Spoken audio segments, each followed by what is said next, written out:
All right, welcome to the shop. Wow. Okay, can we talk about how I've always wanted to do this? I have old videos of me applying to Project Runway, trying to start. I think I spit a little bit. Do I have a hole in my lip? Old videos of me showing how I make things. But you know what? I think what's happening here is God is giving me the confidence and the courage to just do me. I mean, shoot, what's that? Victoria, welcome to the studio. Blessings on blessings on blessings. So let's say a prayer. So dear Heavenly Father, I just ask that you bless my hands, bless this garment, bless my thoughts. Amen. So today I am making some shorts for that Beyoncé concert. I think she's going to the one here in Atlanta. I don't know. I'm not a Beehive fan. Don't attack me. I was a Destiny's Child fan as a kid. I was a Destiny's Child fan, but I was not a Beyoncé fan. I used to have this poster of Destiny's Child in my room from when my brother and my dad redid my room for me. And I remember when I would wash my face at night, I would come by and I would wash Kelly and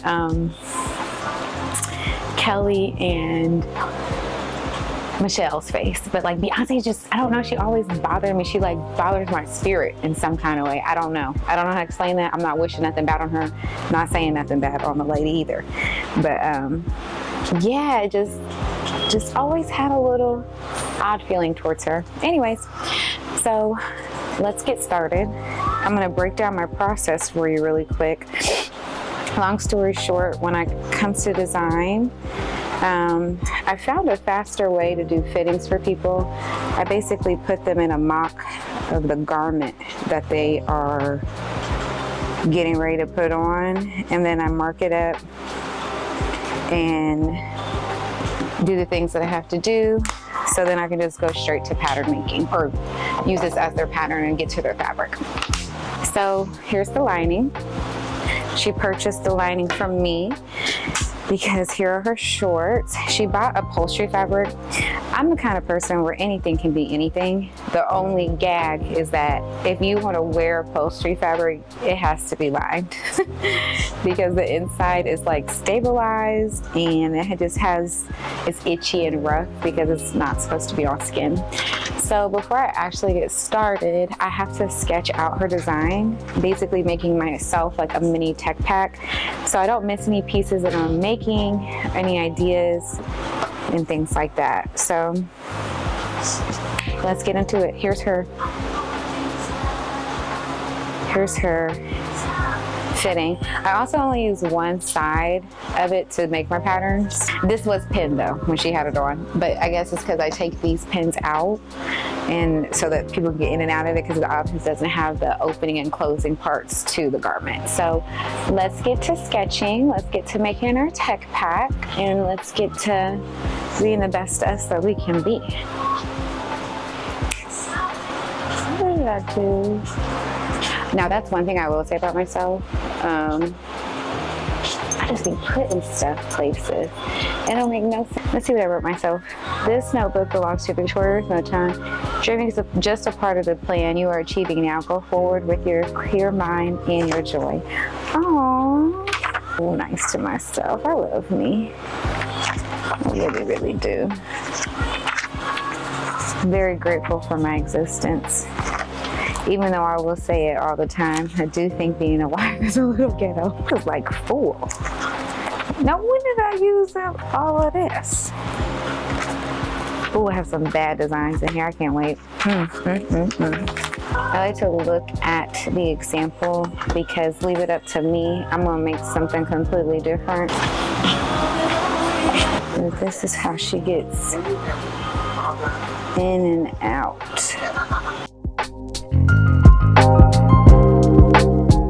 So how do I want to do this? Because you need something behind it. just in case it doesn't close. You know how you gotta be able to breathe and stuff when you're eating and partying and drinking. And then you would sew that together. But I think what I have to make is then I have to make an attachment, like a tongue piece that extends to here. All right, now let's get into the fun stuff. So these are her muslin, and I think I might have mentioned before that I basically just like to do fittings the easier way for myself, where I fit them in a mock of what it is that they are going to be getting. A very basic mock that doesn't have any details on it, just something so I can get their measurements, exactly how their body is shaped. This is an easier cheat code for me. I still take measurements when I'm doing a fitting. However, this kind of skips a step, you know. It makes their initial consultation just worth the while, because I do charge for those. So right now you just see me taking them apart. I'm writing down the measurements from the fitting, so they're all marked up with green marker. The line, like the line where they do fit, if that makes any sense. So when I put them on her, I pin it to fit her, and then I take a marker and I mark it. You can see where I've marked where all the pins were.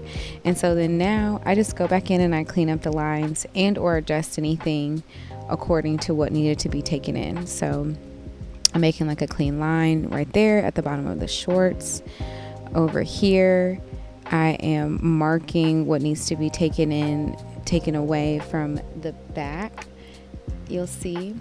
And later you'll see that I actually had to redo the back panel. I took it in just a little too much when she had her fitting. You'll see at the end of the video how it was just a little tight.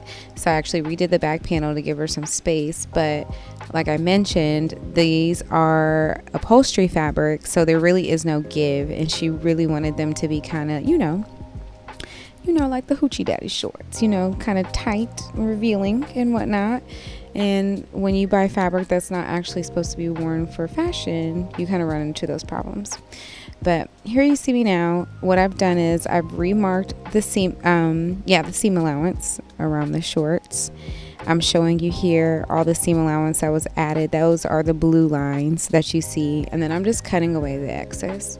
I'm just getting rid of what we don't need. So here you go. I've deepened the curve for the crotch, just because, you know, some women are a little more well endowed and we want space for that. And like I mentioned before, these are upholstery fabric, so we need space. So here you see me marking the corset panel in the front. I also mark and tell myself how many pieces I need to cut, just because it makes my life a little bit easier. I don't get as confused. Right here you're going to see me marking out making the backing for the corset panel. I want to make sure that it's the same curve. Here I'm trying to make it bleed through, but it doesn't work, so I'm just going to flip the fabric over the ruler so that I can make a clean line around it, as you can see. And then I'm just going to clean it back up. I'm always going to use my ruler. I'm always going to line it up on the pattern paper to make sure that I like how everything is looking. Cleaning that up, making sure it fits. I also want to extend it because this is a corset short. So I'm extending the panel. What I'm doing is I'm making the area for the grommet holes to go, as well as the backing. And then I'm thinking right here, because I'm like, what am I doing? I haven't put a corset panel on the front of something before. And so I was just kind of, my brain was just kind of like, what are you doing? What are you doing? But then, yeah, I finally figured it out. Add my seam allowance going around the edges. Okay, so I've added my seam allowance, and now I'm cutting out the front panel of the corset and I'm just making sure that it's going to lay right the way that I want it to lay. This is the part where the grommets are going to be placed that you're seeing right now. All right, now I'm labeling it, telling myself cut it on the fold. You always want to make sure you're labeling your patterns. I don't know if you do that, but it's going to help you in the long run, especially if you want to go back and make something. I had a mentor one time. He told me my stuff was mammy made because I was just kind of like freehanding things. I had to really learn and hone down making myself, like you saw in the beginning, a mini tech pack, and then also making the patterns accurate in case I wanted to go back and generate the same thing over again. Okay, so now we are just making sure our pattern pieces fit. I'm a big advocate of not wasting fabric. As you can see, my pattern is not my fabric isn't folded all the way in half. There's excess fabric that just does need to be cut into, because you just never know when you need a little extra.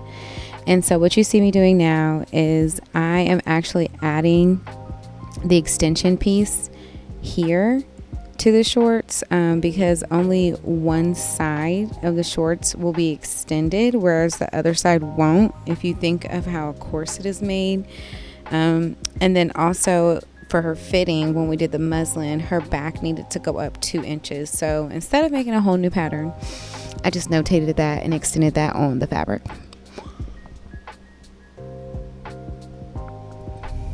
And then that's happening also because typically, women have a deep arch in their back, especially women of color, and you just want to make sure that fits really good. So we're just going around, we're cutting it out now. I've marked all of my additional space that I'm adding on both the back and the front of the shorts, and now I'm just going around and intentionally cutting everything out.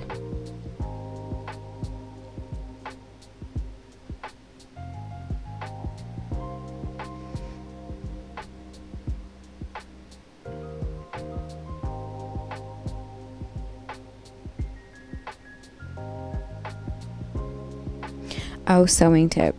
Make sure that you have fabric cutting scissors. Get a pair of fabric cutting scissors and really designate those only for fabric. I see too many times, especially when teaching, where students will use paper scissors, just like all these kinds of things. You want nice, crisp scissors. It's going to make your life way easier if you have the appropriate equipment to execute your vision, okay? Just trust me. Just have a designated pair. You can go buy some cheap scissors to cut out on pattern paper, but you want your good, nice, sharp ones only used for fabric.